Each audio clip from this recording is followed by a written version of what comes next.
만약 제가 지금 당장 여러분의 중요 장기 중 60, 70, 심지어 80%를 잃어도 고통을 전혀 느끼지 못할 것이라고 말씀드린다면 어떨까요? 통증도 없습니다.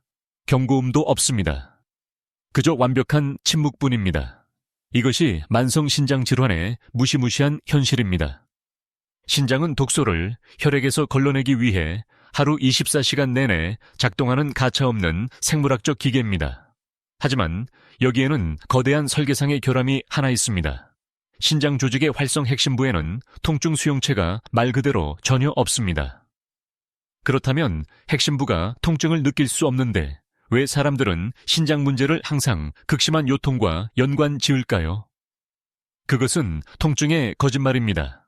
진실은 신장은 손상이 외부까지 도달했을 때만 비명을 지른다는 것입니다. 신장 피막이라고 불리는 겉껍질과 방광으로 이어지는 요관이라는 가느다란 관에는 신경 말단이 가득합니다.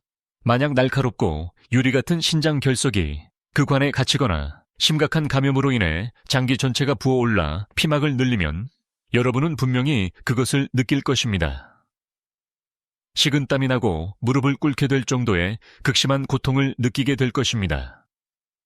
하지만 여기서 소름 끼치는 부분이 있습니다.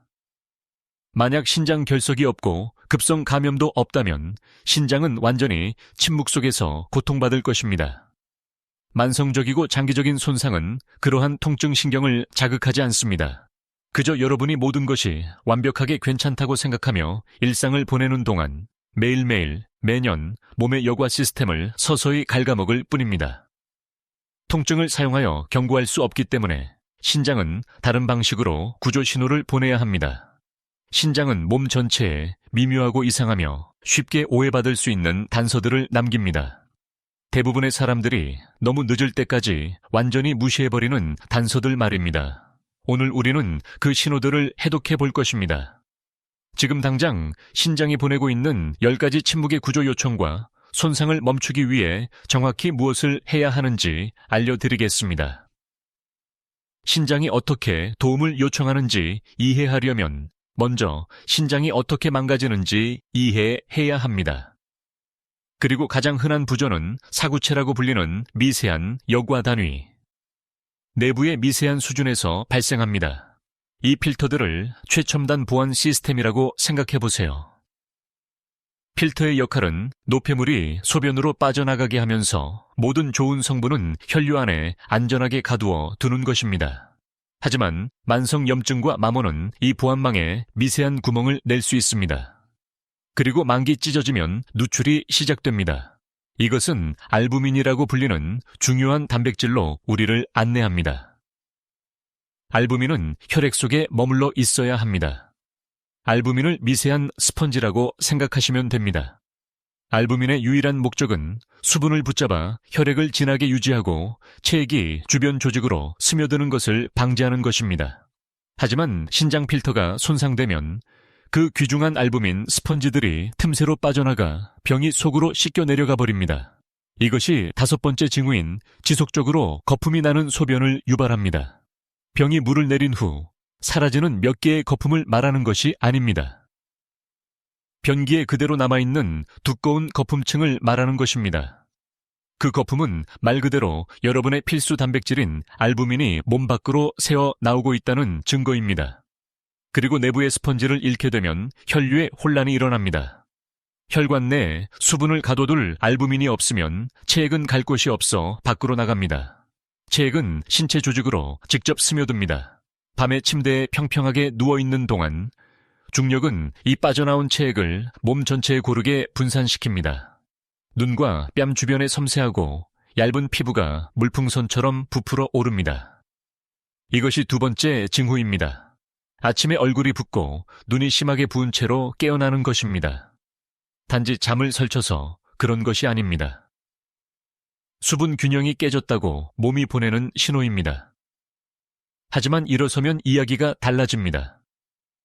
책상에 앉아 있거나 걸어다니며 일상을 보내는 동안 중력은 그 빠져나온 모든 체액을 가장 낮은 지점으로 끌어내립니다. 여기서 2번째 침묵의 메커니즘이 공격에 합류합니다. 손상된 신장은 나트륨을 걸러내는 능력을 잃습니다. 그래서 몸이 소금을 저장하기 시작합니다. 그리고 소금이 가는 곳에 물이 따라갑니다. 스펀지로 흡수되지 못한 엄청난 양의 체액과 과도한 나트륨이 하체에 고이면서 세 번째 징후로 이어집니다. 특히 저녁에 발과 발목이 붓는 현상입니다. 밤에 양말을 벗었을 때 피부에 깊고 오래 남는 자국이 보인다면 신장이 나트륨을 제대로 처리하지 못한다고 비명을 지르고 있는 것입니다. 하지만 체내에 남은 나트륨은 단순히 발목을 붓게 하는 것보다 훨씬 더 위험한 일을 합니다. 과도한 수분으로 혈관을 꽉 채워 순환계 내부의 압력을 높입니다. 이것이 8번째 징후입니다. 난데없이 나타나 약물에도 반응하지 않는 고혈압입니다. 그리고 여기 우리 몸 전체에서 가장 사악하고 파괴적인 순환이 있습니다. 고혈압은 신부전의 증상이기도 하지만 신부전의 제일 원인이기도 합니다. 과도한 압력은 연약한 신장 필터를 강타하여 구멍을 더 넓게 찢고 더 많은 단백질을 유출시키며 더 많은 나트륨을 보유하게 하여 압력을 훨씬 더 높입니다. 그것은 파괴에 침묵하는 고리입니다. 하지만 누출과 정체는 시작에 불과합니다. 곧 진짜 독소가 쌓이기 시작합니다. 신장 필터가 망가지면 단백질과 같은 좋은 것들을 잃는 것만이 문제가 아닙니다. 안에 갇혀있는 것들이 문제입니다. 신장은 몸의 궁극적인 폐기물 처리 시스템 역할을 해야 합니다. 하지만 그 시스템이 파업에 들어가면 매일 나오는 쓰레기는 갈 곳이 없습니다. 그것은 혈류로 직접 역류합니다. 이 내부 중독은 요소라고 불리는 노폐물에서 시작됩니다. 보통 요소는 아무런 노력 없이 씻겨나갑니다. 하지만 독성 혈액에 요소가 쌓이면서 뇌로 넘어갑니다. 뇌는 이 화학적 노폐물에 매우 민감합니다. 이것이 첫 번째 징후를 유발합니다. 끈질긴 피로감과 심한 브레인 포그입니다. 카페인을 아무리 많이 마셔도 몸이 나른하고 지치며 집중할 수 없게 됩니다. 하지만 요소는 뇌에서 멈추지 않습니다. 침샘을 포함하여 모든 곳을 순환합니다. 그리고 여기서 정말 기괴한 일이 벌어집니다. 입안에 자연적으로 존재하는 박테리아가 이 과도한 요소를 분해하여 암모니아로 바꾸기 시작합니다. 이것이 9번째 징후를 만듭니다. 입안에서 느껴지는 뚜렷한 금속 맛과 희미하게 암모니아 냄새가 나는 숨결입니다. 하루 종일 양치질을 해도 금속 맛이 남아있는데 독이 안에서 나오고 있기 때문입니다. 요소가 머리를 공격하는 동안 인이라는 또 다른 미네랄이 피부 바로 아래에 쌓입니다. 신장이 더 이상 그것을 걸러낼 수 없기 때문입니다. 이 미세한 축적물은 조직의 신경말단을 자극하여 6번째 징후로 이어집니다. 어떤 로션으로도 해결할 수 없는 심각하고 설명할 수 없는 가려움증과 극심하게 건조한 피부입니다. 이러한 독소와 전해질 불균형이 몸을 가득 채우면 신경계는 공황 상태에 빠집니다. 고도의 경계 상태에 갇히게 됩니다. 단순히 이완하는 법을 잊어버리는 것입니다. 이것은 10번째 징후인 끔찍한 불면증과 하지 불안 증후군이라는 매우 좌절스러운 질환으로 이어집니다. 밤에 다리가 안절부절 못하게 느껴지고 근육 깊은 곳에서 불편한 긴장감이 쌓이는 것 같아 일시적인 완화를 위해서라도 다리를 움직여야만 합니다. 마지막으로 사구체에 대한 물리적 손상이 악화됨에 따라 배관의 자연스러운 흐름이 완전히 방해받습니다. 필터는 찢어졌지만 아이러니하게도 미세한 파편들로 막히게 됩니다. 이것이 4번째 징후로 이어집니다. 소변 양상의 급격한 변화입니다. 밤중에 자다가 여러 번 깨서 화장실에 가지만 실제 양은 이상하게 적습니다. 그리고 아래를 내려다보면 소변이 어둡거나 탁하게 보일 수 있고 자극적이고 악취가 날 수도 있습니다. 시스템이 근본적으로 망가지고 있는 것입니다. 자, 이제 방금 말한 그 끔찍하고 불안한 밤을 보낸 후 깨어났는데 침대에서 일어날 기운조차 없다고 상상해 보십시오. 단순히 수면 부족이나 독소 축적 때문에 피곤한 것이라고 생각할 수도 있습니다. 하지만 여러분의 절대적인 피로에는 훨씬 더 깊고 기만적인 이유가 있습니다.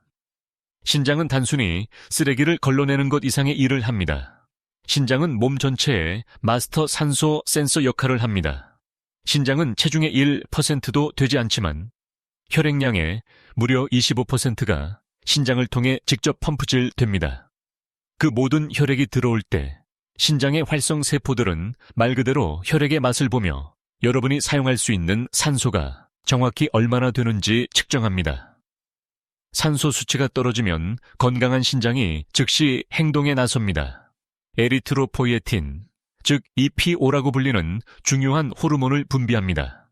이 호르몬은 골수로 바로 이동하여 마치 순수 에너지에 직접 주사처럼 작용합니다. 골수에 수백만 개의 신선한 산소, 운반, 적혈구를 제조하도록 명령합니다. 하지만 지금까지 논의한 모든 것들로 인해 신장이 손상되고 흉터가 생기면 이 명령센터는 가동을 멈춥니다. EPO 호르몬의 흐름이 끊깁니다. 그리고 그 중요한 신호 없이는 골수가 충분한 적혈구를 만드는 것을 멈춰버립니다. 이것이 7번째 징후인 심각하고 설명할 수 없는 빈혈로 이어집니다. 적혈구가 충분하지 않으면 몸 전체가 산소 기근에 시달립니다.